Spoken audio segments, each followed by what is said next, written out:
เอกองค์จอมทัพไทยผู้ทรงพระปรีชาชาญเป็นมิ่งขวัญเหล่าทหารถ้าเปี่ยมล้นด้วยพระบารมี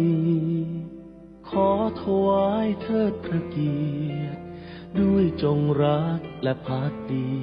แด่ราชวงศ์จักรีของพระราชาคือหลักชัยของแผ่นดินผู้ทรงเปี่ยมพระเมตตาเป็นมิ่งขวัญปวงประชาทะสถิตในดวงใจทรงนำความร่มเย็นทรงเป็นจอมปราชญ์ที่ยิ่งใหญ่เป็นบุญของเราพ้องชาวไทย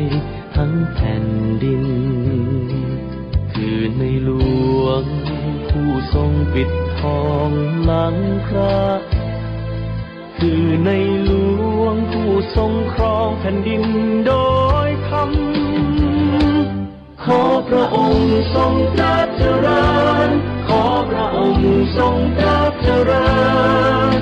ถวายสดุดีสรรเสริญขอจงทรงพระเกษมสำราญขอพระองค์ทรงพระเจริญน้อมใจกายถวายก้มกราบทานทรงพระเจริญยิ่งยืนนานในหลวงรัชกาลที่10เราจะสืบสานศึกษาและย่อและบำเพ็ญดินโดยทำเพื่อประโยชน์สุขแห่งอาณาราษฎรตลอดไป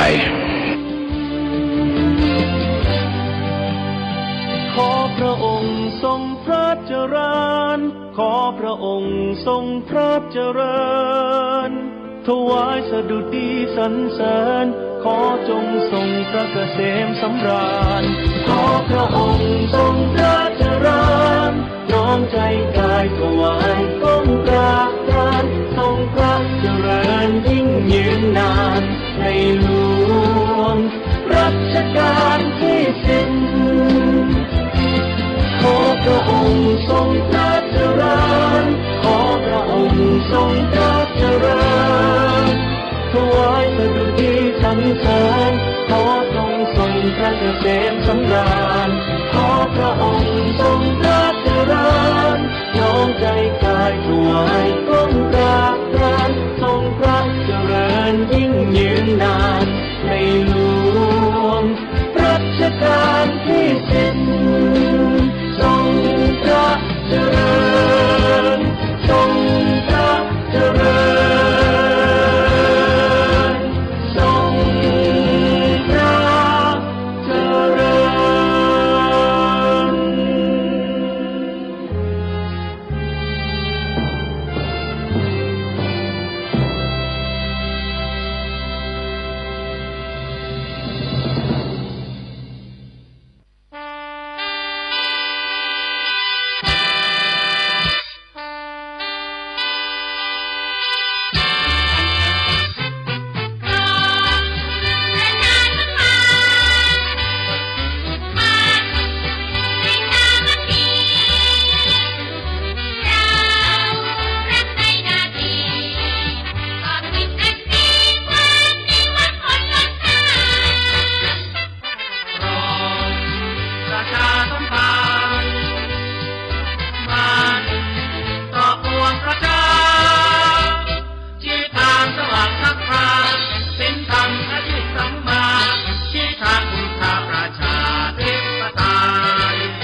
สถานีวิทยุกระจายเสียงแห่งประเทศไทยจังหวัดเชียงใหม่คลื่น AM 1,476 กิโลเฮิรตซ์ทำการส่งกระจายเสียงจากอาคารเลขที่ 49 ถนนประชาสัมพันธ์ตำบลช้างครานอำเภอเมืองจังหวัดเชียงใหม่ทำการส่งกระจายเสียงตั้งแต่เวลา 5 นาฬิกาไปจนถึง 24 นาฬิกาเป็นประจำทุกวันค่ะและต่อจากนี้ไปขอเชิญคุณผู้ฟังติดตามรับฟังรายการต่างๆที่น่าสนใจ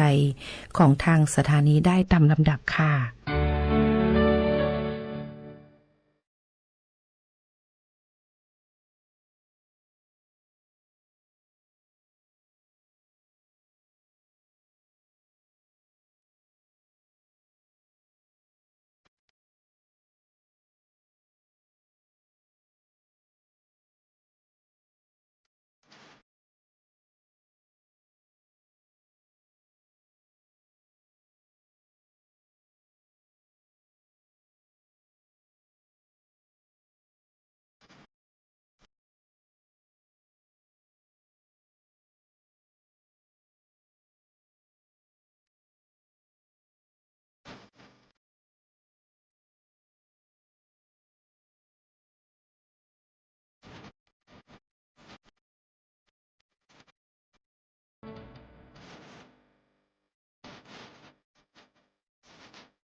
วิทยุแห่งประเทศไทย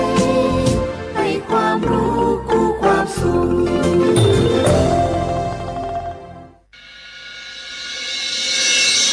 สถานีวิทยุกระจายเสียงแห่งประเทศไทยจังหวัดเชียงใหม่ AM 1,476 กิโลเฮิรตซ์สถานีวิทยุภาคภาษาชาติพันธุ์แห่งเดียวในประเทศไทยที่มีความทันสมัยเชื่อถือได้สร้างอัตลักษณ์กลุ่มชาติพันธุ์สู่สากล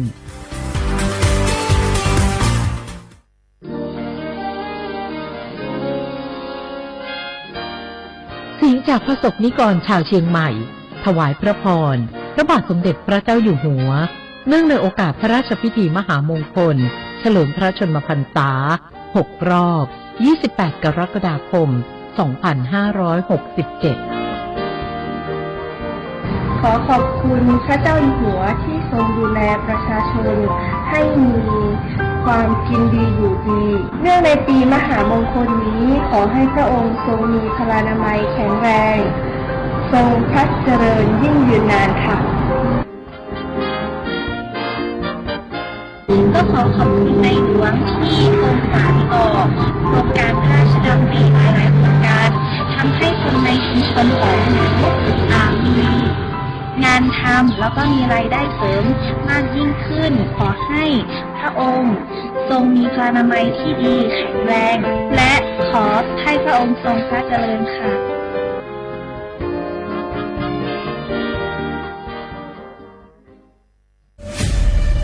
นี่คุณลูกสาวฉันเพิ่งเรียนจบอยากทำงานที่นี่คุณช่วยหน่อยสิต้องมาสอบตามระเบียบก่อนนะครับหากลูกสาวคุณสอบผ่านได้งานแน่ๆเลยอย่าว่างั้นงี้เลยนะฉันมีสินน้ำใจมาให้ด้วยคุณรับไว้สิหยุดพฤติกรรมทุจริตส่งผลเสียต่อตนเองสังคมและประเทศชาติคนไทยไม่ทนต่อการทุจริตด้วยความปรารถนาดีจากสำนักประชาสัมพันธ์เขต 3 กรมประชาสัมพันธ์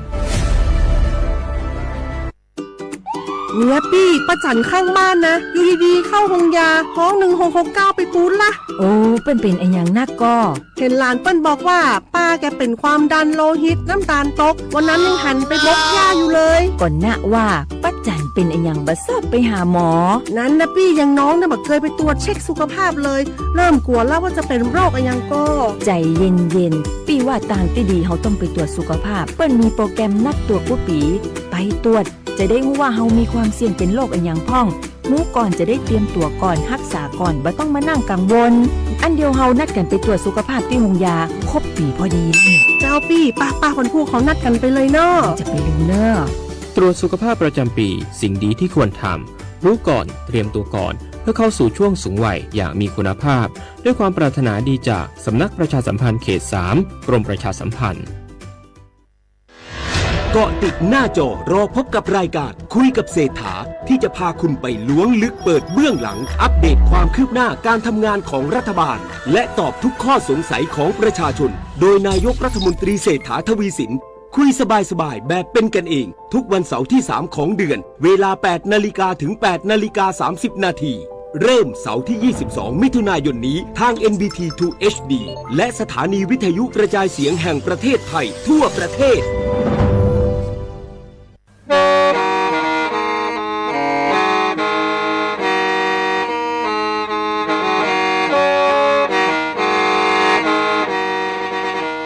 Đầu núa, gió bóng chua sang xua, hú tế chờ thai, đỡ lũ xén trăng mải. Lũ chay hà lù mong, inu bế hà o trà. Giáng sơn chú, bế hà thầu sư hở, chữ tên, chú, trao tên. Giáng trọng tu, bế hà thầu sư hở, cầu sang tên, chú, cầu gì tên. Trang tờn đỡ sáng, AM, kế, ý chênh bao bùa, sang chậu trào kHz. Đợi nó mong do bé lùng mong suốt lờ so cá nồng tàu.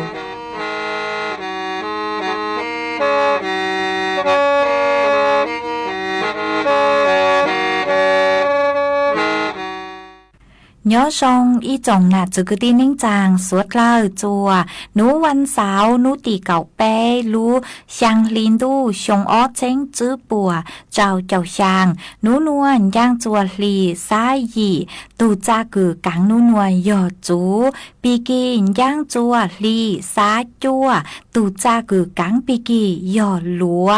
đỡ núa cú do rùa sành vang dông xa trọc anh tròn đùa sú tông chua hà lù mong đỡ lú sánh tranh mải tuôn dư y chồng nạ chú cứ tin ninh chàng suốt lờ mà uốn đê núa trang tàu chùa mê suốt lờ tàu bao hà tà đỡ núa cú chùa cầu lú suốt chì kìa chùa mê suốt lờ tàu nó sư ê thó bế chó nạ chú cứ tin ninh chàng suốt lờ cứ mê gang lù sái hà lù nông nhó chuôn đỡ page Facebook thó mêสุดเลยปังจวนนากดไลค์กดแชร์อีลิงอีแชร์ปูจัวเพจสวทเชียงใหม่ AM อีเช้งเปล่าปัวช่างเจ้ากิโลเฮิรตซ์มาอวดจ้องเดาจัวเมชัวเล็งจัวตูกือปังจัวเชิงกังดูสูต้องจัวฮาลูมองดัดลูเสงจังใหม่วางให้เจชาฮตาเมสุดเลยยวนรูย่ออวพงอยู่อวเกเถ่าปีมองจูจัวเถ่าสาวเอจวนจื้อนัวฮอตระกังลูกงเก๋หล่อเจจวนเดินดู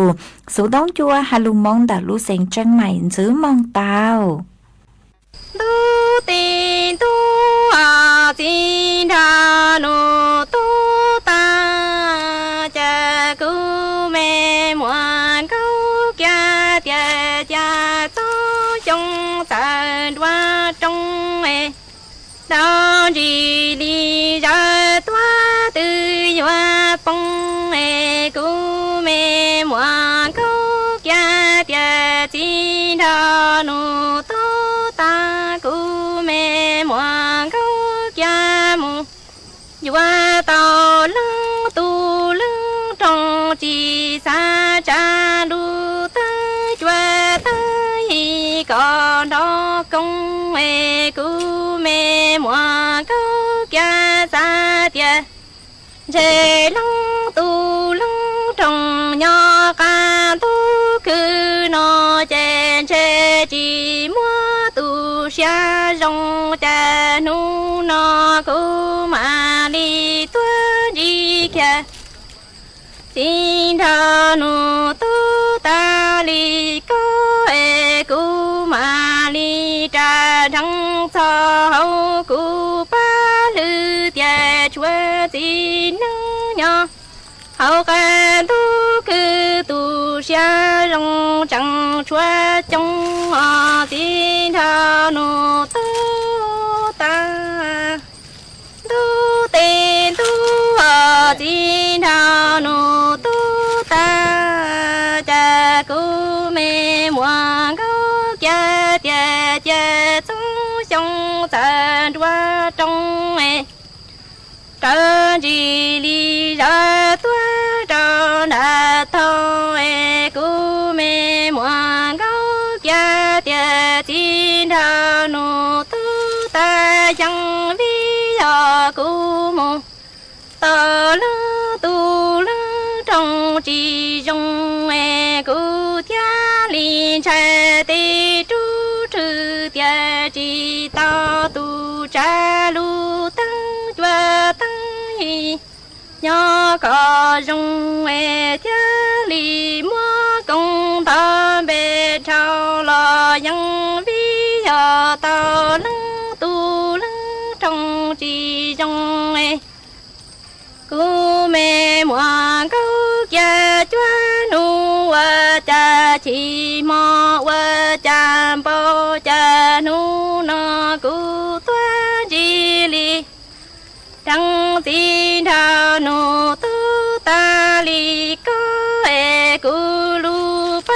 lư mà cha li trăng cha chỉ nâng xa rong nhỏ hậu ca tu cứ chẳng choan tàu xin thao nô tu ta lu tin tu xin thao nô tu ta cha cú mẹ mua câu cha cha cú mẹ mua câu cha tư do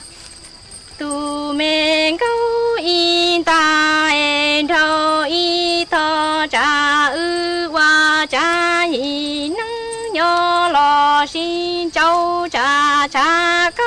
in chua lu đà ca rồi cú thia li qua cha qua răng hai châu có tia cha có thia cú ư qua tu mẹ câu cho cha thọ cho trẻ thia li chín cho xin thao nô tu ta cha cú mẹ hoa câu cha tia xin thao nô tu ta có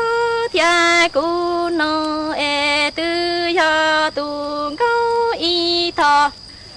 thâu in ta cha ư si sao lo qua lu nâng nhỏ si lu cha có in juan tu đã ca hai cú mẹ mua câu kia thia li hai sang yu yang cho có tia cha ư quan câu qua thâu y mẹ chỉ thia li chỉ cho ta xin thâu nô tu ta tu tin tu xin thâu nô tu ta cú mẹ mua câu kia hai sang yu yang tia ya có chỉ xứng thia chỉ du chế cha mù cha hi nâng có si lu hoa mù lu chỉ tung thọ cả lu lia trâu tê nhà bông cha cứu hoa cứu cha mù qua cứu tu rong bó rong si cứu hoa cứu cha bờ to y bờ rong thọ hoa nó si bờ to y này rong toa thọ hoa nó bờ hoa tu cứu hoa cứu cha lu qua hoa cha xin thao nô tu ta yo mua cha bỏ li có hay có nhỏ chín to che cha mù cha hi nâng ri lu so li so cha mù chế tu ta cả lu lia tao đã tới si cu mua câu kia bờ tao in hệ rong toa đò lúa na y phơi rong đò lúa nó cha cu mua câu kia si bờ hoa tu li cho lu cha chỉ qua hoa bông xua nu toa đi xua mò che cha hoa nhỏ lu la sang ส่วนจื้อหนัวยมว่าอีช่างลูเป้าจะลูทางจัวเป๊สวดเราเตาเป้าหาจูนเต่าเล่งตือกืนแหนนอมายัวเตาจิงฟังหอวิโยหาตายอเป้นอมานุเจมัวเป็นสื่ออวจัวเป้เตาใจจอนเจเตาเข้าใจมาเจ้าเล่นเตาคือจอนหนูจื้อปัวเตาหาเจเจนุเจปัวหาตาอีนูมาเป้ยูจูนอนเจชื่อเข้าเล่นเตาอ้อเช้งมิลลิกรัมหนอมาใช้เตาหาตาอีปลัวนุเจก้อนนอกคือยังเล่นเตาเจ้าปัวมิลลิกรัมเอเป้ปลัวนุเจก้อนนอยอคือยังเล่นเตาอีเช้งหยีปัวมิลลิกรัมชื่อปุ๊ดเข้าเล่นเตาอ้อปัวมิลลิกรัมหนอแต่ชื่อมาเล่งตือคือเมเนียนอมาชื่อเซ้งยอจ่อมาคือยอสูตรต้มยำสูตรเข้มข้นมาปัวอยู่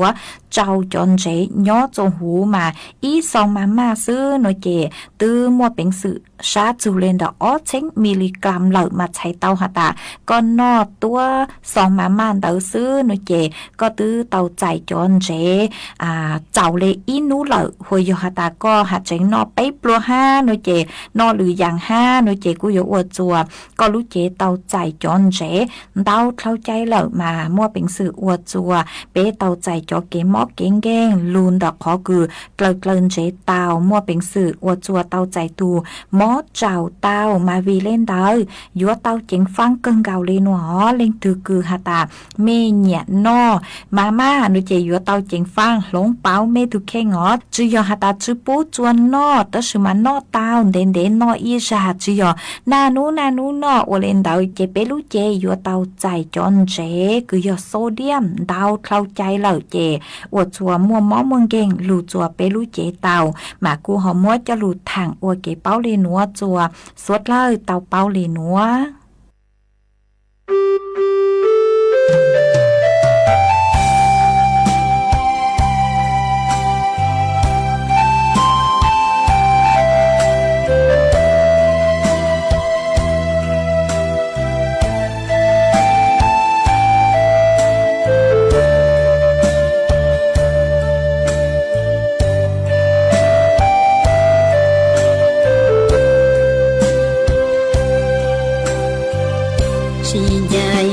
trong trò tàu trí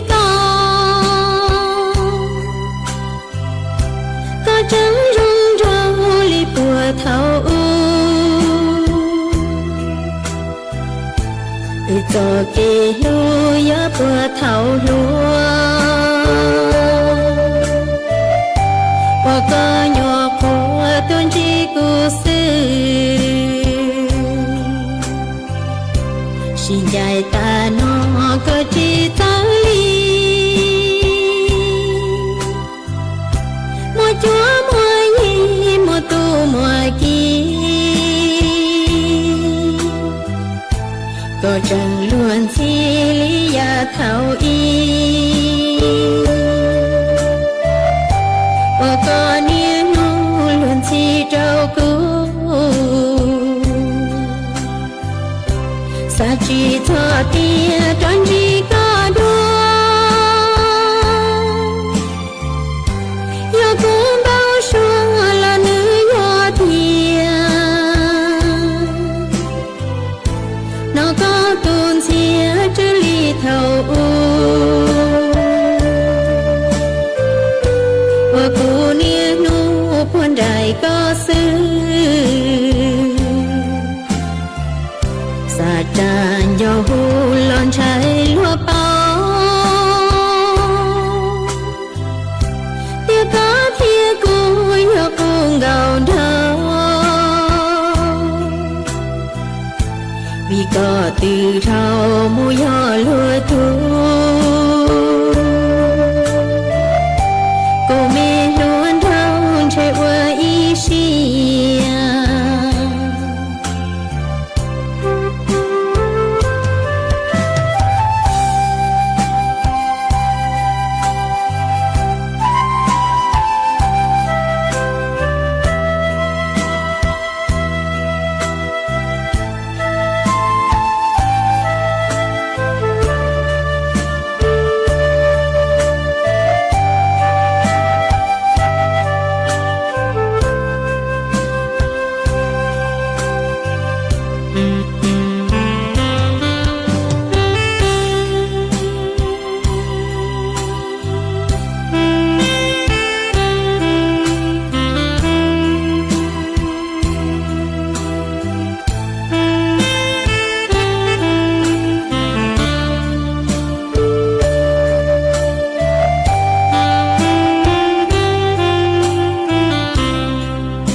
tê nê chú lăng chi cha nô nô mô tòa phơ thọ y e chú lăng nia nê ni yu tô nê mi chai ngô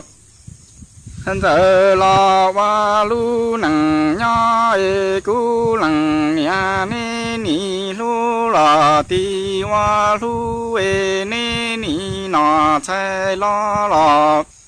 anh đi chạy lo ni chỉ chẳng lu để lu lư ni du nê lăng mê chạy lo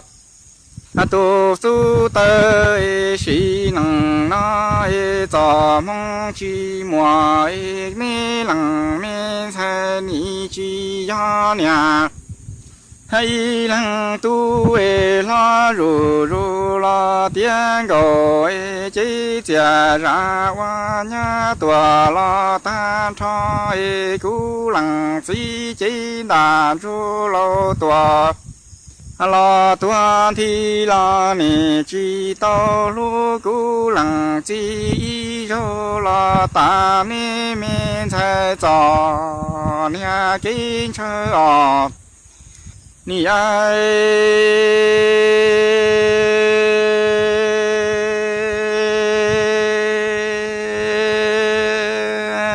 cu lăng chi cha đủ nó mò toa pa thọ y cu lăng nia nê ni yu to nê mi chai ngon giờ chê nê ni lu lọ tê wa lu e nê ni nọ chai lo lọ đi chai lo cu lăng chi ni nê mi chai ngon giờ chi po lo đề alo lư ni lan tu ni mi chen gon zơ tê mi su tê la ni mi chen gon zơ chi ya nya ai lăng tu e la ru ru mu tia zu chi chi chia ra la wa nya ta e shi nang na ku lăng chi ni wa nang lo pu nya che po song lo ni mi chai go zơ ni lu chi to ku lăng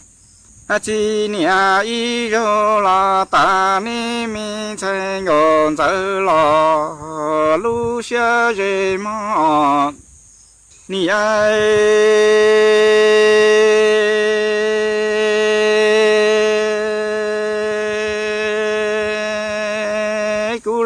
chi cha cha nya la che song e cha lo lu wa e yo shi pe lo lu song e lo lăng nia lăng chi chi đàn chu lo tua ta cho e ni mi sai ngon zơ ni mo she mo lo tư lo cho mo tăng nhà cha cho mu pa wa tu chan du mo cha song no e ni pe ngon cho lu nia e shi pe ngon cho la lu song e ngon cho lăng chi chi đà chú lo tua ta ngô cho ni nhá hôn đồ cơ tua lo nhô lo ni chi bỏ cú lăng chi sơ chủ trăng nhá khó tư yo lo tha tu tới lo lu rong lo hay trăng lu cú lăng chi lu mi chi chữ ya lo tua ta cho che tu mi jo mà hoa pli chế yuan cho to mi hoa đơ bù pa mà chế yu yang mo bún đồ ma ni ai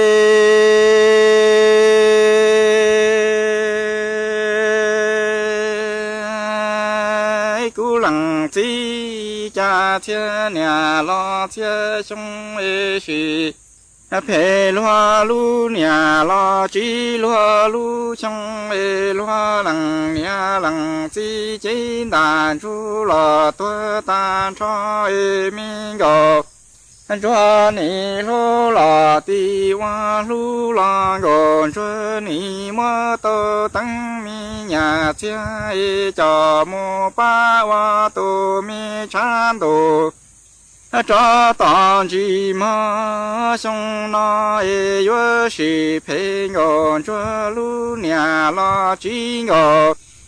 cho la lu song e ngon cho lăng chi chi na cho la tua lin thi e mi ngon cho ni lu lu ngon cho lăng chỉ hoa bỏ loa nói ngọn chúa ni quả gì căng lò kia chi li lo lăng chi chín đàn chúa lò tua ta cho chế cú lăng chi tu mi chủ mà hoa pli chế tư cho to mi hoa đơ bù pa ma shi hoa xia mu kia yu yang trâu lu mi ca môn đồ chi à ni ai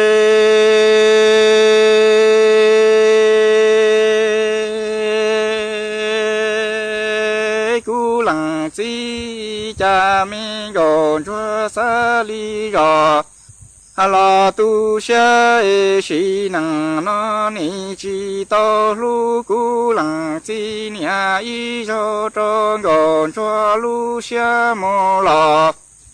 có so hai cho cú lăng chi hai tiếng gòn chúa chi ya nia y lăng tu lo tha cú lăng chi mô wa lô năng trong trò dân chân mô lò bơ tì tê thâu lì thư cú lăng chi chơi chi tô nọ chê cú lăng chi do chủ trong lò wa tùm bò xua chua đà chua đu trò ni mi thành gòn chua mô tùa có chỉ lo mi gòn chua mà li wa lơ nhà hay plua trong gió mò li wa hu lô lơ cú lăng chi chi tô nọ lo chê tu mi chô mà hoa pli wa lo yong lo tu pan cho mò shi năng no mi gòn chua sa li rò la tu xie sang yu yang tia thọ cú lăng chi hoa lu năng nhó mi gòn chua ni chi to lu cú lăng chi nia y cho mô lò so xia chơi sông nó cú lăng chi chín đàn chu mô tua tua ta cho cú lăng chi ni mô wa lu năng trong tròn đồ yang chân tê lo thọ lì tư cú lăng chi chơi chơi chi to nọ chỉ thọ cho chúng lo wa tu bồ xua tu tông wa tu mi chua đà chua đu trâu ni mi thành gò chúa chỉ lì thắng cho nhà đã tu bồ tơ mi gò chúa mà wa lợi nhà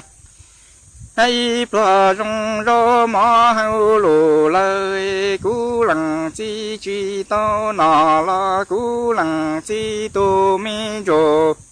mà hoa pli thia li to lo yong lo tu pa sơ chê ni chi lu mi la sang so si rong pe la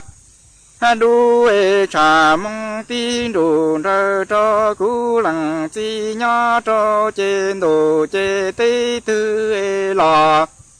còn cho chúng tua cho mù pha sân lò cho lỡ phà chê li mù tuân đỡ rủ ra bơ sao đồ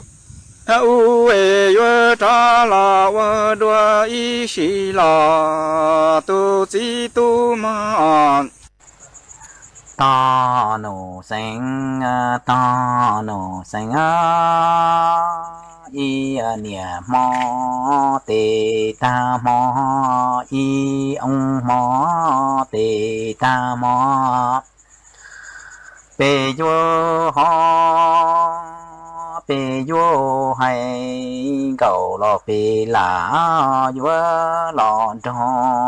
cho bê là sợ qua nằng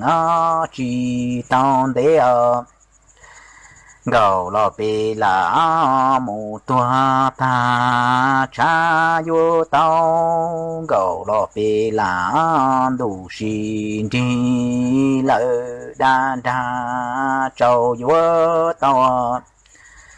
rau lò bê lá đủ xin đi tuần đua vang cầu lò bê lá vỡ lò tròn rau bê lá sợ qua nặng chỉ tao để cầu lò bê lá mù tua ta cha vỡ tao cầu lò bê lá đủ xin đi lỡ đa tê trâu vỡ tao trâu lò bê lá đủ xin đi đua pla chế cầu lò bê lá mù tua ta vỡ mù chế gạo lò bê lá tê dì chua tê dì đo bao lúa lá vua mù chê gạo lò bê lá tê lúa công tê lúa long trâu yu đỏ tua yu chua lá gạo lò bê lá mù tua ta vua mù chê tê dê chua tê dê đo bao lúa lúa gạo lò bê lá mù tua ta vua mù chê lúa lúa công tê lúa long yu đỏ lá yu chua tua gạo lò bê lá mù tua ta vua mù chê tê mê tu tê mê nhua vua mù đĩa tê chín giờ tê to lòng lúa nọ ta lúa lo chi chê gạo lò bê lá mù tua ta vua mù chê tê mê tu tê mê nhua vua mù đĩa tê chi lo tê to lòng lúa nọ ta lúa lo chi mua đào lò bê lá xa lò xì rò lò tu xế tê bê lò vua mù mua y nhà chạy lò bê na vua mù ca y nhà đâu vua mù ê tê mê tu tê mê nhua vua mù tong gạo lò bê lá chia lò trò ca vua chi bò đào lò bê lá vua mù tong gạo lò bê lá chia lò trò kê vua chi lò đào lò bê lá xa lò xì rò là tu xế qua dầu bông qua mò xí qua mò xí chủ lù lò đợi gì lò đợi gì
Cú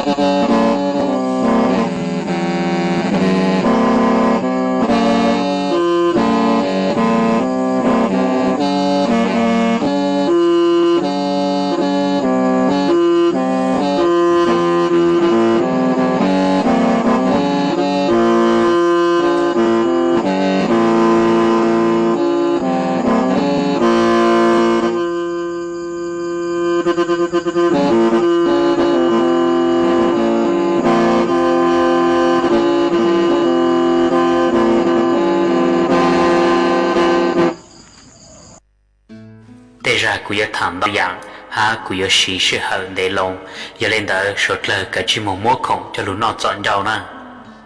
yêu chủ lũ trả lời vì tây mi nhua yêu sai yêu ở tuổi cậu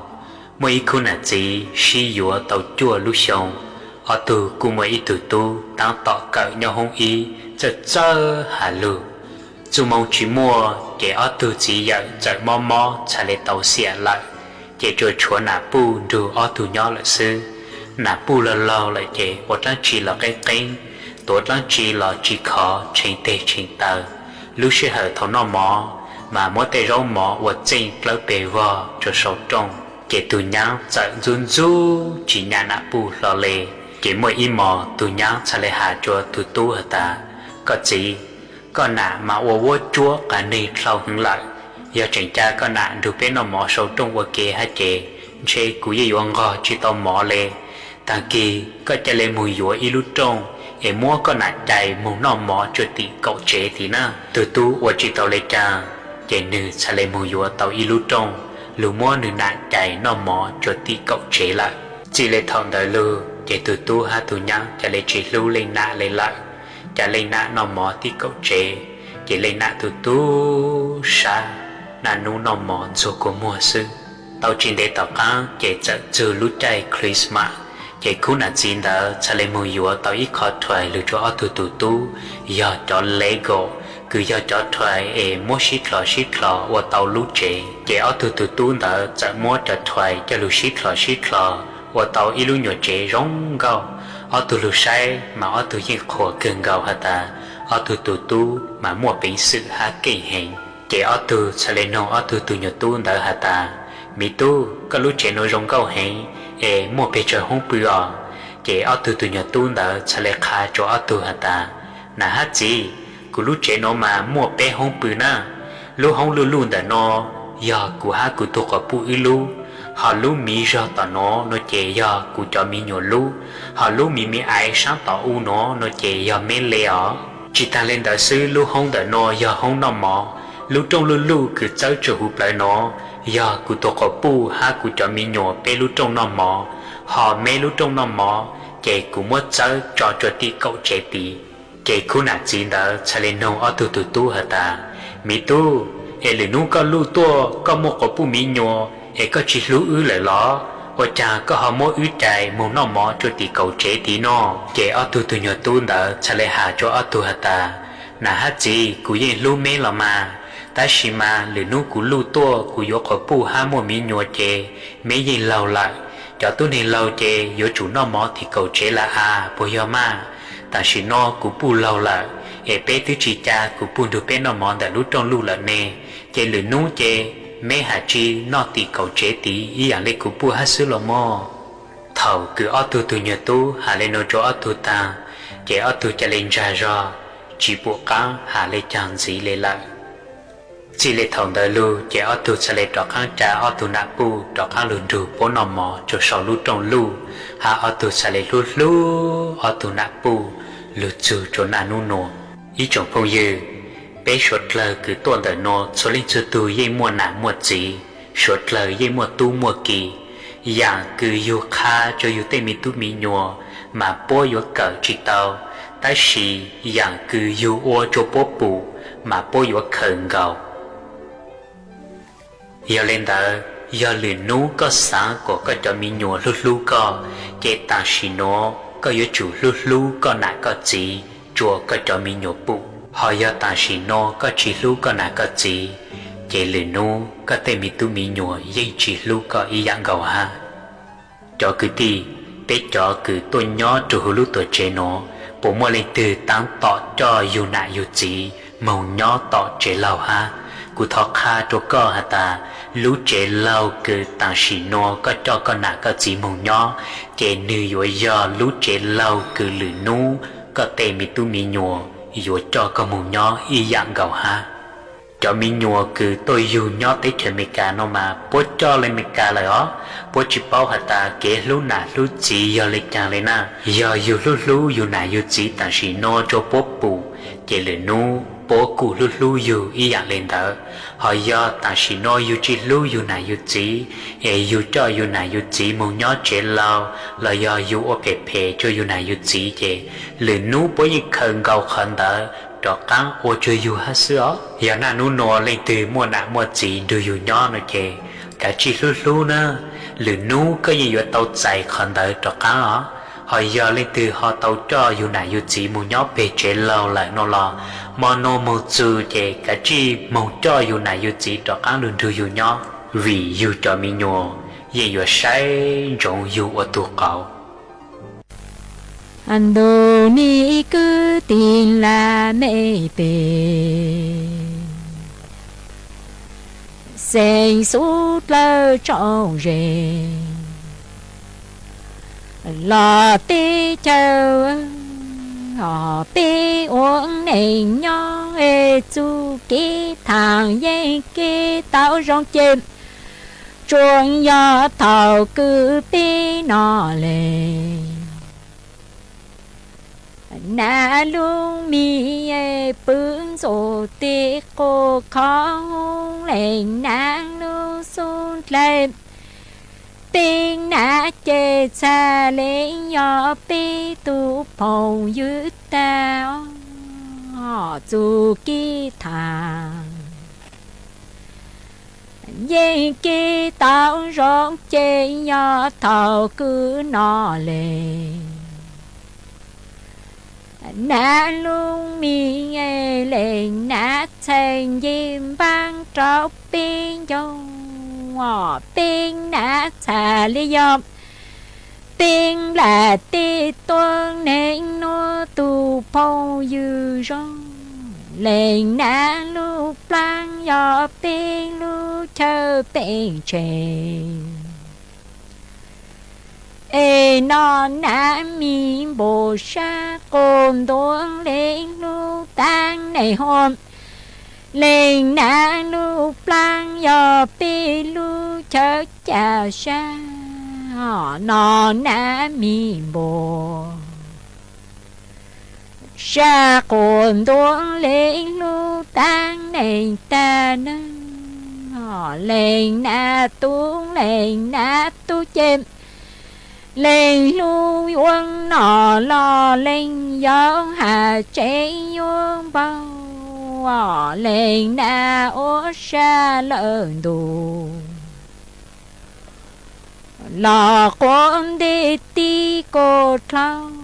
ti mong lên mơ ô lù bà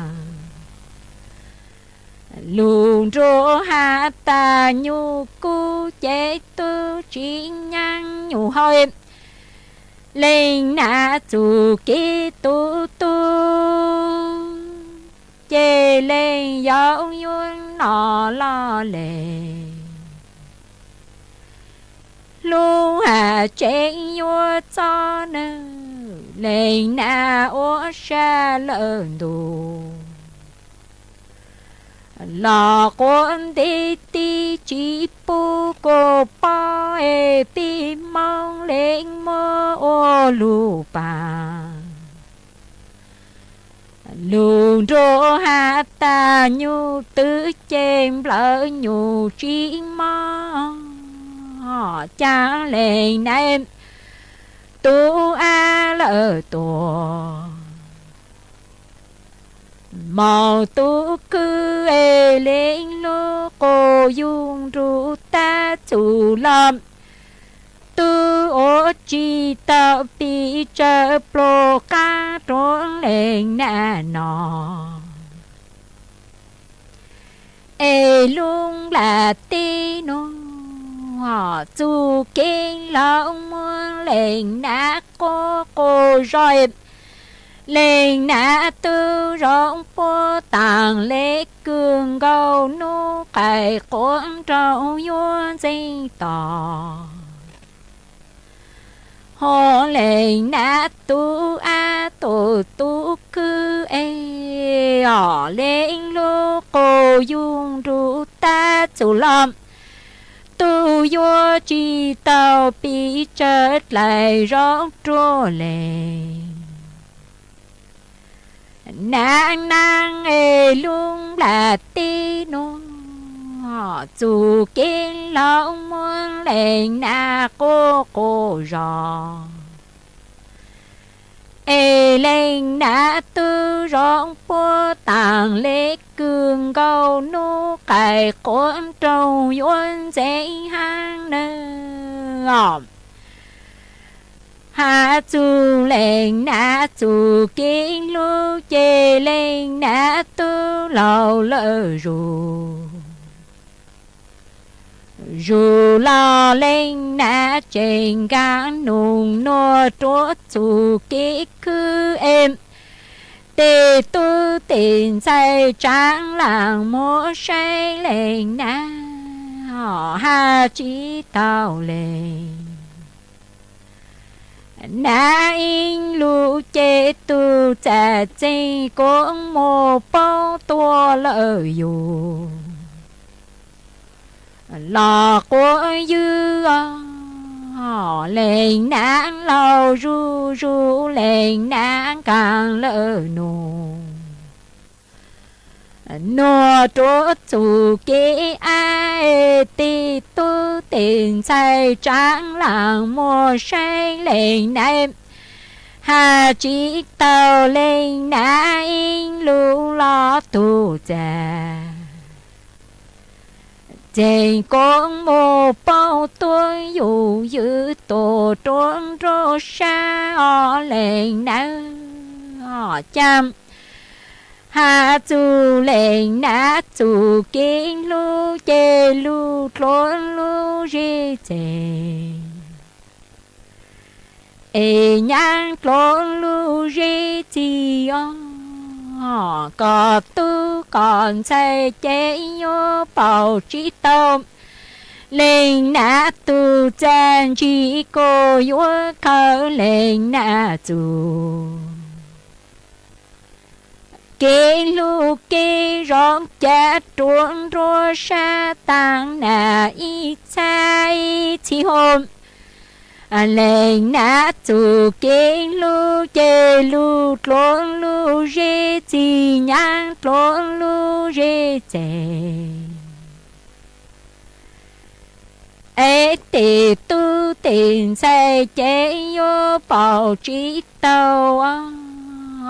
cô vô khâu nã tu kê lu em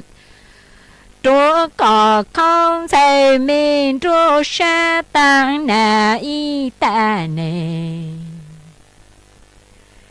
ni na ngọ tì tu tiền say chê bao trí tao lên na tu già chỉ có vô khờ lên nã chú kiến lu kê rong lễ cứ khờ sơn nhà sơ cu chán rô sa em tầng na y cha ê hà trốn lên na chán lê sọ cũng mùa tua lì rò ê chỉ chọn lu lên nắng lu cũng mồ a họ cha hoàng chữ vô tài đồ lễ ô tu cư vô bầu lên nã thì không mong trô sống đủ càng trên mong lỡ chê cha nơ đủ ni nã cò tu cư lỡ cò chạy chế vô bầu tri tao lên nã tê cha chỉ kê lu kê rong cô vua khẩn lệnh đã chủ kiến lưu rong bố ta lê cơm khâu sơn nhà sơ cu chán rùa plơ hà truông lệnh nà sót cuốn mô tua lì rò ê chỉ cho lù lệnh nà lù cuốn một lơ chá hoàng chữ phố tài đồ do tu cư vô khẩn lệnh nã tiền cái ru công mong chát chúa sáu hoàng chữ phố tài đường luôn thủ các tranh màu trên chân ni lệnh nã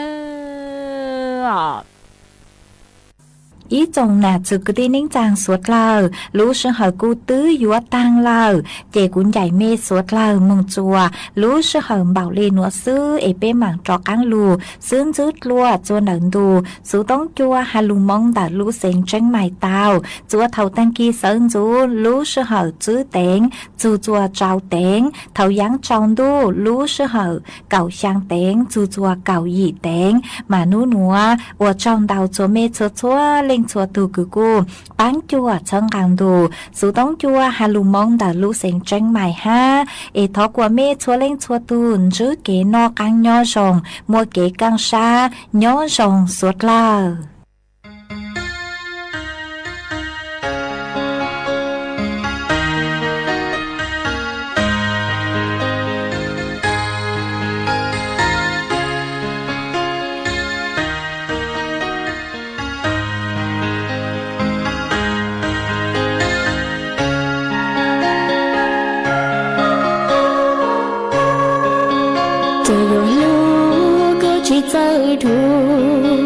chờ yo bua có chỉ chờ giàu sa bư hậu có lu su nia cô sa như thia cô sa nia cô tung chia mô ta ý chi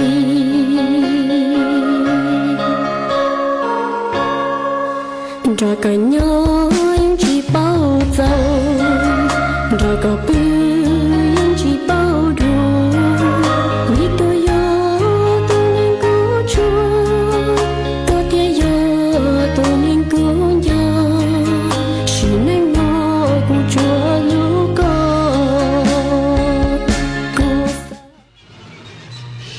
สถานีวิทยุกระจายเสียงแห่งประเทศไทยและเครือข่ายทั่วประเทศเสนอข่าวต้นชั่วโมง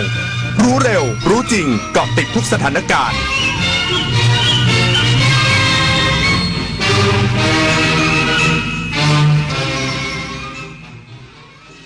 รับฟังข่าวต้นชั่วโมง 6 นาฬิกากับนฤนาถแข็งขันกรมการจัดหางานเปิดเผยผลปฏิบัติการเจอจับปรับผลักดันแรงงานข้ามชาติครบเดือนดำเนินคดีแล้ว726คนอีกสักครู่กับมาติดตามรายละเอียดค่ะถนนดนตรีไลฟ์กรกฎาคมนี้พบศิลปินเพื่อชีวิตฝรั่งบนหลังควายเดวิดอินทีพร้อมศิลปินรับเชิญพิทักษ์เสริมราชเฟรนชิปเสถียรพงศ์ก้องจินาวันและกิจกรรมดนตรีเปิดหมวกวง PIB Band โดยสมาคมคนตาบอดแห่งประเทศไทยพบกันที่ห้องออดิทอเรียมอาคารปฏิบัติการสถานีวิทยุกระจายเสียงแห่งประเทศไทยวันศุกร์ที่ 26 กรกฎาคมนี้เวลา 18 นาฬิกาติดต่อเข้าชมโดยไม่เสียค่าใช้จ่ายได้ที่ Facebook ถนนดนตรีเรายังเป็นนักเดินทางวันอาสาฬหบูชาคืนวันเพ็ญขึ้น15 ค่ำเดือน 8เป็นวันที่พระพุทธเจ้าทรงแสดงพระปฐมเทศนา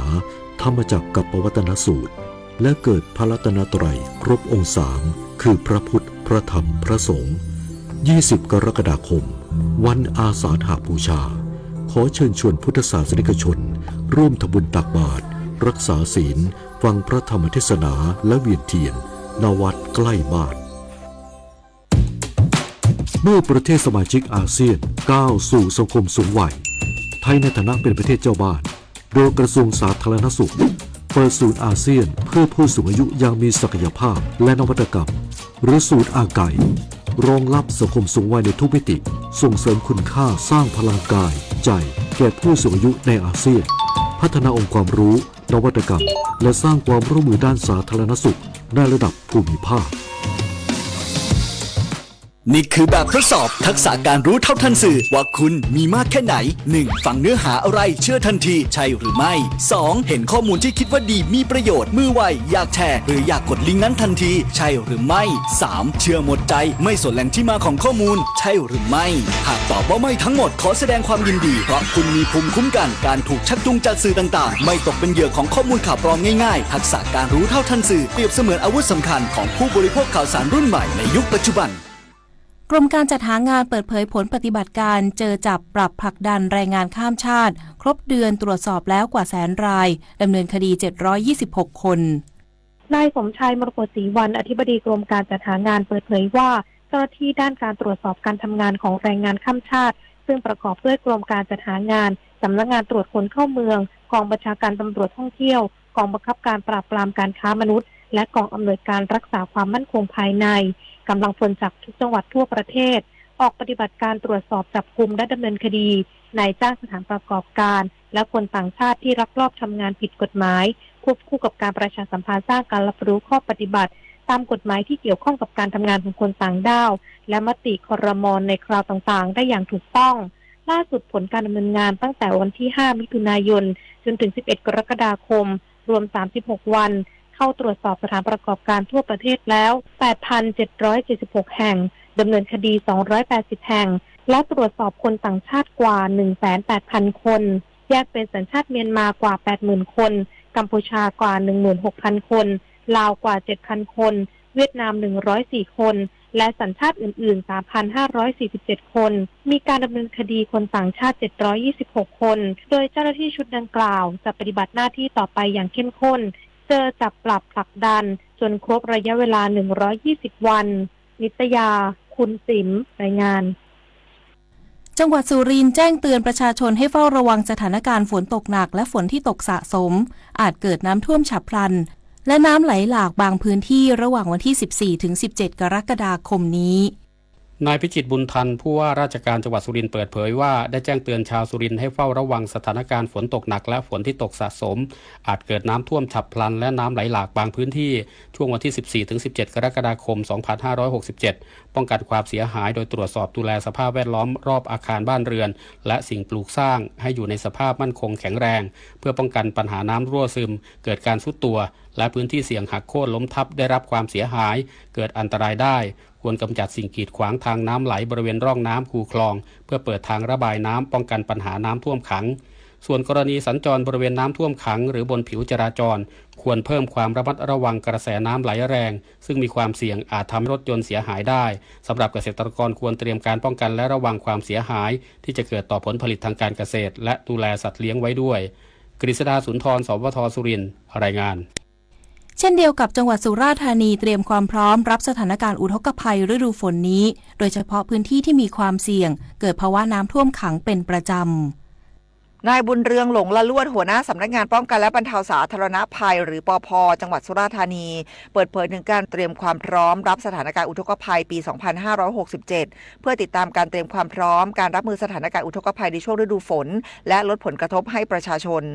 ทั้งนี้จากการติดตามสภาพอากาศพบว่าในช่วงกลางของฤดูฝนจะเป็นช่วงที่มีการคาดการณ์ว่าฝนจะตกชุกหนาแน่นที่สุดส่งผลให้จะมีฝนตกหนักถึงหนักมากหลายพื้นที่และบริเวณฝนสะสมอาจก่อให้เกิดน้ำท่วมฉับพลันน้ำป่าไหลหลากน้ำล้นตลิ่งในบางพื้นที่โดยเฉพาะพื้นที่ที่มีความเสี่ยงเกิดภาวะน้ำท่วมขังเป็นประจำโดยเน้นการเฝ้าระวังติดตามสถานการณ์ใช้กลไกของท้องถิ่นท้องที่และอาสาสมัครร่วมเฝ้าระวังแจ้งเตือนประชาชน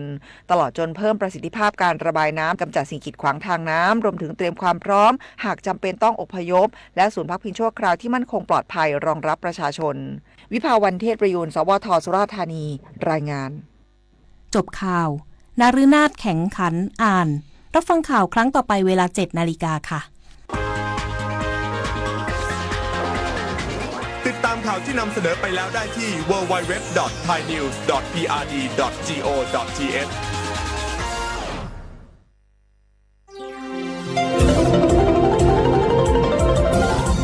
วิทยุแห่งประเทศไทยให้ความรู้คู่ความสุข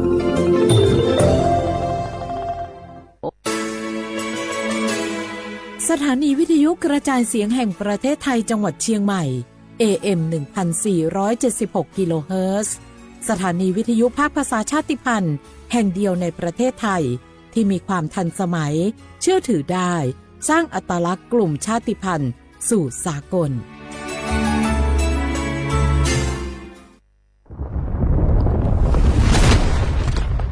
สาธารณภัยเป็นเรื่องที่ต้องใส่ใจช่องทางการรับรู้ข่าวสารเตือนภัยทำได้ง่ายนิดเดียวซึ่งกรมป้องกันและบรรเทาสาธารณภัยแนะนำช่องทางไว้โดยโทรมาที่1784ได้ตลอด24ชั่วโมงรู้รับปรับตัวฟื้นเร็วทั่วอย่างยั่งยืนด้วยความปรารถนาดีจากสำนักประชาสัมพันธ์เขต 3 กรมประชาสัมพันธ์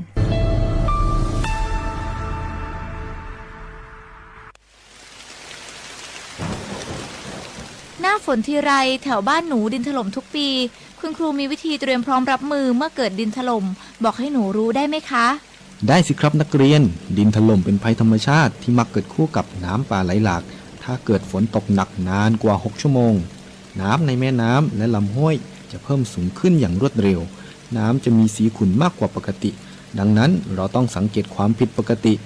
มันติดตามข้อมูลสภาพอากาศและประกาศเตือนภัยสำรวจสภาพความเสี่ยงของพื้นที่วางแผนและศึกษาทางหนีภัยแล้วถ้าเกิดดินถล่มขึ้นจริงๆเราต้องทำยังไงบ้างคะคุณครูถ้าเกิดดินถล่ม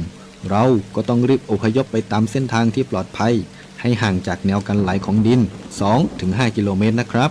อย่าอยู่ใกล้ลำน้ำเพราะอาจได้รับอันตรายจากหินหรือต้นไม้ที่ไหลมาตามน้ำเลี่ยงกันใช้เส้นทางที่เกิดดินถล่มหรือกระแสน้ำไหลเชี่ยวหากพลัดตกน้ำให้หาต้นไม้ใหญ่ยึดเกาะและปีนให้พ้นน้ำห้ามว่ายน้ำหนีเด็ดขาดเพราะร่างกายอาจกระแทกกับหินหรือซากต้นไม้นะครับนักเรียนเข้าใจแล้วค่ะคุณครูหนูจะจดจำที่ครูสอนเมื่อภัยมาถึงหนูจะได้ปลอดภัยค่ะ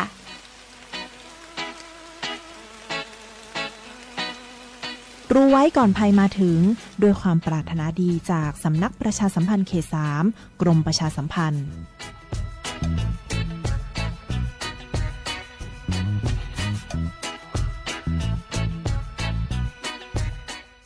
โอ้ยอุ้ยเจ็บช่วยอุ้ยกามหมอเจ้าช่วยพออุ้ยเกียงกำเจ้าโหอุ้ยเกียงเป็นอย่างนะครับอุ้ยเกียงพอเลิศห้องน้ำเจ้ามาหมอขอพอกำหน้าบุญมาเป็นอย่างนะครับอุ้ยเกียง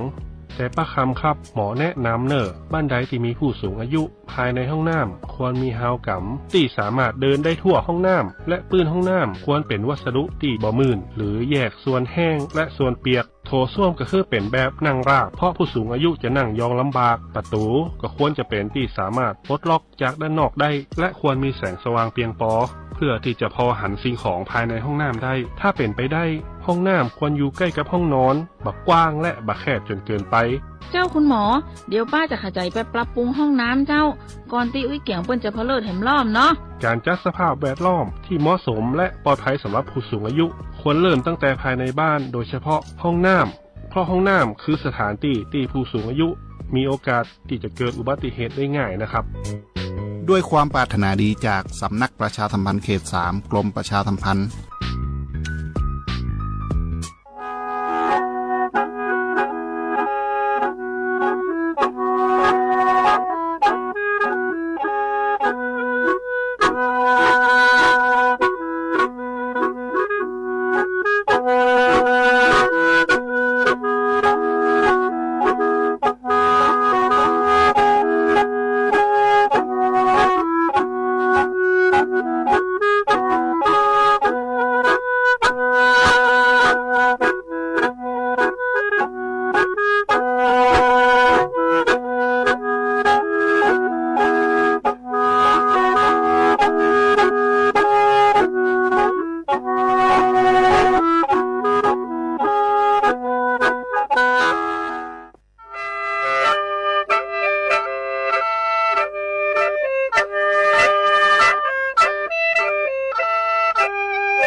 嘞。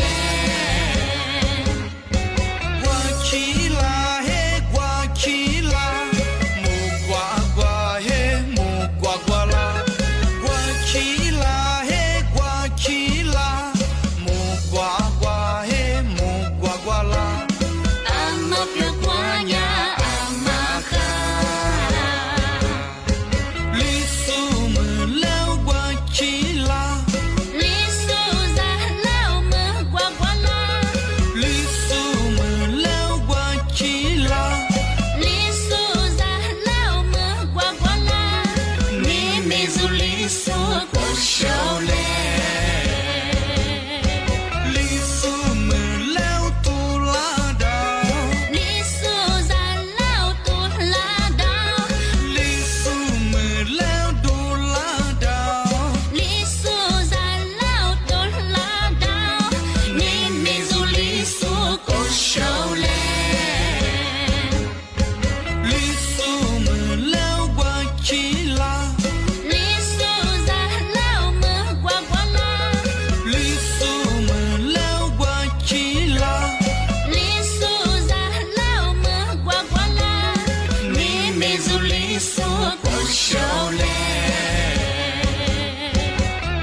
Sama 发红。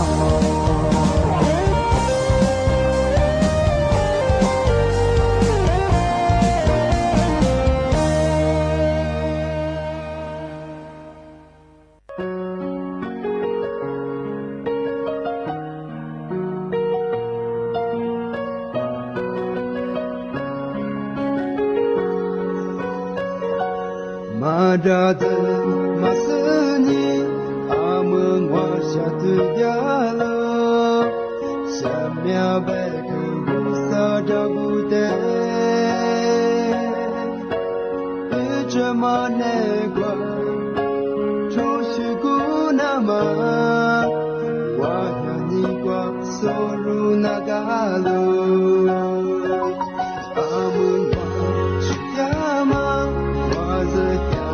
Jaguar, Isabek, Wamaso, Madai, Adagunekwa, Shuthalinama, Wahanikwa, Solunagalo, Waselio, Dazilio, Vive Mapemwa, Desile, Akusunagasilo.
Lisubo aju kwakwa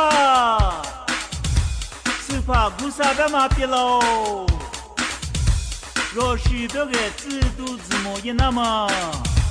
Chapati kwabe surule Lisu shibo Liwa wobo Mei si pia ho zi chi lao le Lisu shiro Umula je Chapati ngo Lisu rabo 过去了，若做事的路知道了，剧烈的面不木了那么，才把你的面活起来。艺术是怕不上我，做事别喊了绝我嘛嘿，做事做的是怕嘛啦的。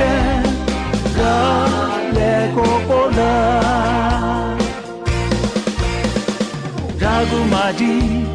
ragu shagu, kalu sekanade shagu bala, lisu sepa kane palu pai, ใส่แหลกว่ามาแต่หัวเยโกลาลิสุเดเวมาเซตเวโมเจมาโรมิโลเดเวลิสุเดเวมาเกยโมลิสุญาณิจิลากว่าจิลิสุสปาอุสามว为拒绝阿苗，啥子托提牛，历史是他咋个把拉那嘛，那是偏的活不着嘞。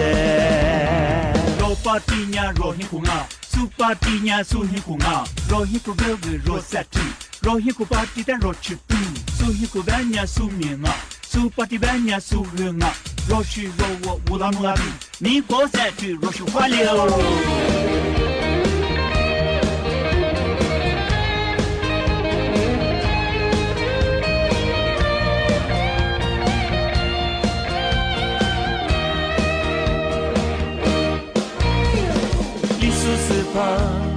不上我，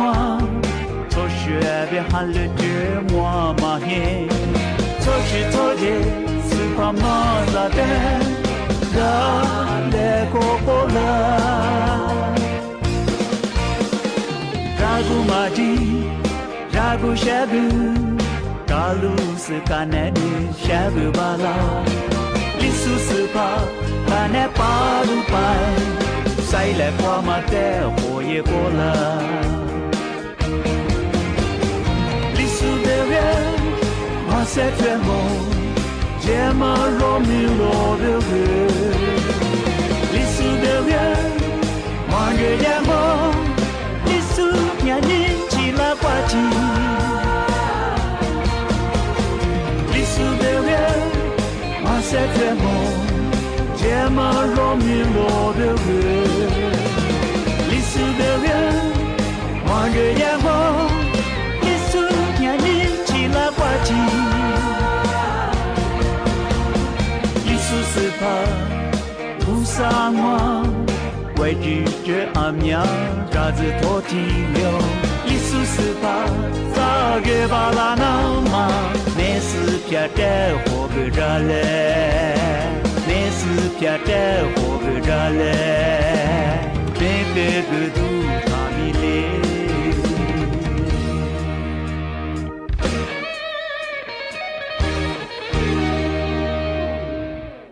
小花不来画画。นี่แน่โฉมโมฮวานีเจนโมงอาวลิซุงโอดูซื่อฮวาไปแล้วอาวลิซุงโอปากกาโกโงปัญญาทาจิมหมายสถานีวิทยุกระจายเสียงแห่งประเทศไทยจังหวัดเชียงใหม่ยืมมือฉะยีระบบด้วยความถี่โงปัญญาAM ที่ตัวลี่เฮียสืบโชว์ขึ้นกว่าตัวจะวิทยุอะไรบางงานเฉพาะงานท่าวฟิบัวคือไลฟ์สุดที่ลีจ่องานยืดชื่อเพลงโงปัญญาสวทเชียงใหม่งาน AM 1476กิโลเฮิรตซ์ที่เลยไลฟ์สุดจ่องานในแนวที่คว้าที่มลที่คว้างานที่มลแล้วก็คือหนีโมชนะที่คว้าหนี3โมงที่นี่มาคือหนีคว้าดงงานที่ปัญญาว่าเฉพาะว่าถ้าฟิบัวงานมาหมองมันยังไงจุดแพงนี่จานี่มาโกวจิเวโซปาระคือไงนี่คือมาฟิบัวกันเนี่ยสุดยอดเลยรายการริสุงจะมาคือที่ลิสเจงที่มันยังคือว่าเชื่อเขาว่าไงปีขวารายการริสุงมันยังคือสิยุดดูอิสเลยสิจะคือที่เลยประชาสัมพันธ์เยี่ยมมาที่เลยประกาศเยี่ยมมางที่เลยมันเฉพาะปีขวามาลิสิประชาสัมพันธ์ชาลิสิประกาศยิ่งช่างมันยังคือแบบฝรั่งคือด่างจ้าเลยมาตัวนี้ยังคือแบบเปิดหน้างประกาศหน้างประชาสัมพันธ์หน้ามันยังคือคือที่เลยประกาศอย่างมันคือรายการลิสุงมาชก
呀拿来的比呗你什么个呢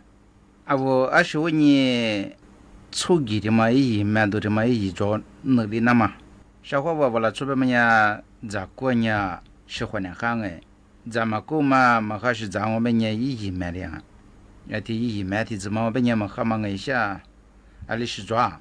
一蛮多边么呢哎也是得出边呢的吧哎咋个那次过嘛一蛮嘛该的嘛呀么啥小伙我一初级过嘛一旁边的我们呢20老出家过就和人吧苏尼婆啊我来什么活可哎所以人把这呀สังคมสุรังชุมชนนบางไงสุรังเกียรติเนี่ยอ่ะมาหัวคือเราชูกมาบางอย่างอภิอวุลิสุญญาดิบะอภิขีบะอธิเปียอภิขีที่มันยังเป็นคนชาวเขาว่ามาค่ะแต่ว่าจุนี่แบบว่าอีชาสุนบะอีตึสุนบะอีหูสุนบะไงสิ่งที่ว่าที่สุยามาคือที่ว่าจะสุยามาคือที่ว่าอีมาโจทย์อีทักว่า我一做孙子个别人那他们人那个，俺们个10年吧，3年嘛吧，那个一这个一年一个嘛，我别人我喜欢那过，咋啥的我别人的个小伙我，啊可就来个有多嘞，他妈我喜欢那别嘛这个，的话呢，那帮人这是那个我估计个老个，啊咱没可拿到，只拿到，啊咱没来到个。อาศัยปอดกูมาเบียวูดงไอ้ช่างหาเพจุมาคืออะไรกันที่เบบมาเนี่ยจะกูแล้วจะมึงแล้วคือแบบมาชิจมาคือชิสุญญามายังอ่ะแต่ว่ายิ่งมาเลยไปเนี่ยชิฟมนกเลยไปยังอะไรกันอ่ะคือภาษาเลยไปยังแต่ว่าเนี่ยมีลุยเนี่ยจะไงสวากดีจ้าสวากสุกคุจ้ามาสัตุก็ที่ไปเนี่ยอาชีพเนี่ยสัตุแกไปยังมัวจะมาดีจ้าก็ยิ่งให้มันสวาไม่ยิ่งฟ้ามาดีจ้าก็ไปยัง啊，另一天呢，拿出骨头这的这个呢，拿出鱼胶，但我们讲嘛，哈个也是对的嘛，出去皮的嘛，到最近别人我小伙娃就做看见个，啊，我拿出边么呢，拿出这边都是那么啊，都啊，乌拉木拉他们啊，爸爸妈妈领我过吃过之后啊，嘛乌拉，噶我后来后家的子嘛，啊，里的话是这样，照片画个啥，再加个啥，别那次那米画下个嘛，咱们当啥个啥我出门摸啥个，人家来学啥，人家喝个啥，啊的干嘛来就啥，对吧？没人我来出去过来的么呀？他我过别节哎，就做个好无了木了节，啊无啥你做了很听我小伙不？对嘛我们呀，就做过是对你哎，俺嘛干嘛我没他挂，也是维护水米水都送得的我，他一来。啊，我不我是他的啥，我为了出边我的啥个咩咩，啊的嘛我们呀，为了做的咩别嘛，哈浪我们呀，啊不和你过上个，也是的嘛我们呀，他干呀他10年干呀我们呀是那个，也是的这个那边嘛个，啊，该的嘛的是我和弟子们呀小伙我们这次别么样个，该的嘛过度呀别呀，咩咩啊，别么和没能个，没够说。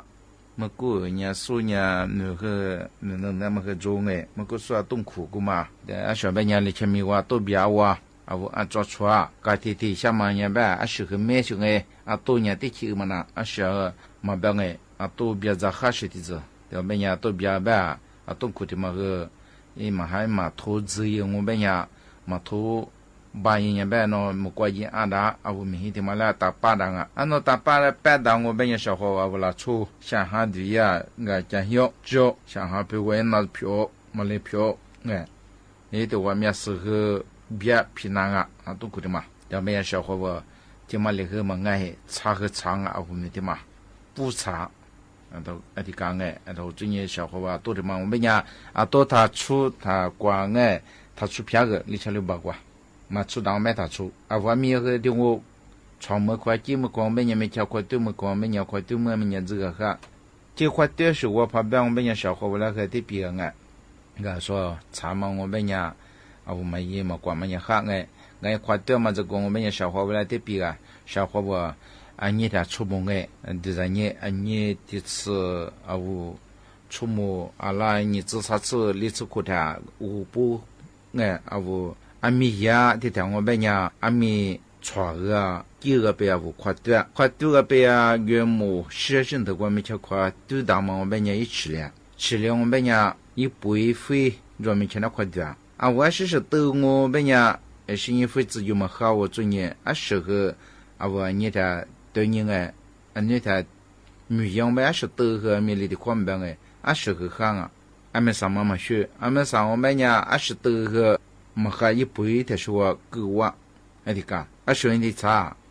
啊我们上我们家那次天哎没了第个啊都出个货啊这么呀啊我嘛快丢哎这边都出个呗一飞滚头边没得是吃的马哈提出来了边呀少数做的一飞过嘛喝哎一杯过嘛喝哎得是的嘛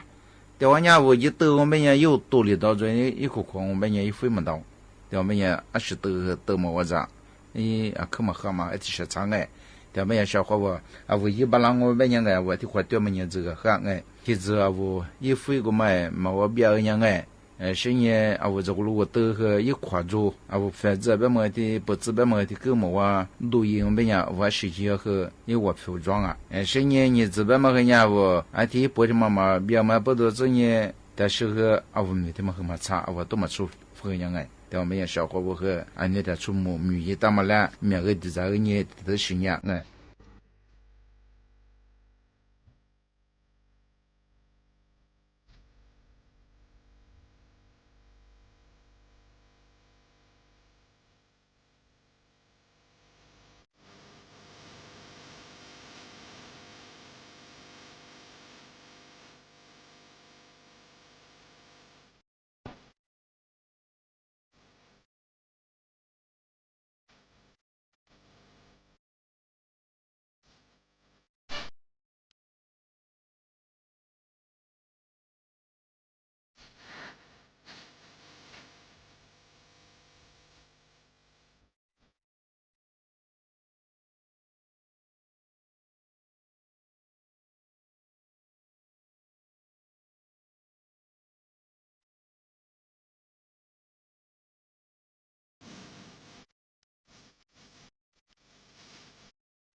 小伙伴，我们么这次太子母，我家么3年人了，出门人家送那天出门老出的是月天我们家是那米面，太子母的么啦，俺们啥的是被人了的，是你最看我呢这边呢是那天呢是这个可么做过俺们的是人了被呀可么是那米喝，我牡丹嘛我们呀说可么个嘛说不是个大嘛的嘛小伙伴们在家看呢，那这问题的说和比这呀，个算是被讲他们家说不是个他嘛，说和是指的个嘛成也一回你东西我自己过嘛过啊，不下天下里兰来去装没抢你前面，俺们上面的嘛，说和别别天下嘛来年是吃你回到我太子们比话我太子们我是那面你让我们家天下飞，俺们上面呀是这么。有他们你前面譬如他们啥子人费提来到提帮小伙伴，他们个时候你们呀，你一哭你都往下离哭了，感谢没些为叫我们呀历次事故了，没中提讲我们呀提下10次提烂来装帮这么说我们呀没什么去算你我们呀10次烂来嘛次窟窿老出票嘛说的前面的嘛。新年到中年的嘛是说我们家小伙伴看见家住去听我们家新年个体破烂杯的话呢没这么差过对吧我到这样我太吃你没过俺们上我们家天下里兰来嘛我们家说个是指的个了天下你只黑兰来做的讲对吧这小伙伴我们家小伙伴我这样我太子我只把个一颗还吃可比做了他不服了嘛我不才做那个嘛个ที่จะแบบเนี่ยมีที่มาชาลกี้มาสิ่งนี้จะแบบตลอดยังไงสิ่ง啥子แบบเอา会练ไงเรา专业说个是指这了会你是指这个我们生意里小ที่在里ที่อำเภอที่ตำบลที่在มาแบบไงก็ชาวว่าบ่ที่ชาวพาดูจาก我แบบเนี่ยประชาชนคืออายุคือเนี่ยสมมาแบบละคือสมมาละ自然ละคืออามา来退了过แบบเนี่ยให้个一整啊都可以可没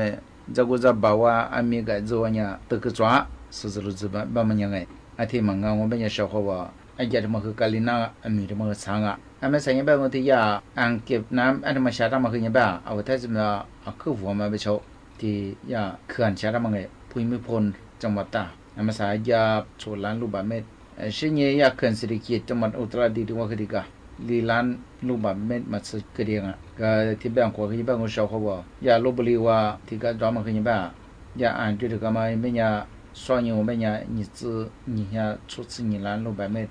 我太子们话也提说那么，个是俺们上边呀也，我学嘛我们呀，我是提来600米提来我学了，这小双年我们呀，也训练不少哎，也以日拉嘛，路拉嘛中啊，个里嘛日度也嘛也装哎，对我们呀小伙啊，我拿出表见下我们呀练见下面呀，再来活我哎。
起了。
นี้เวลา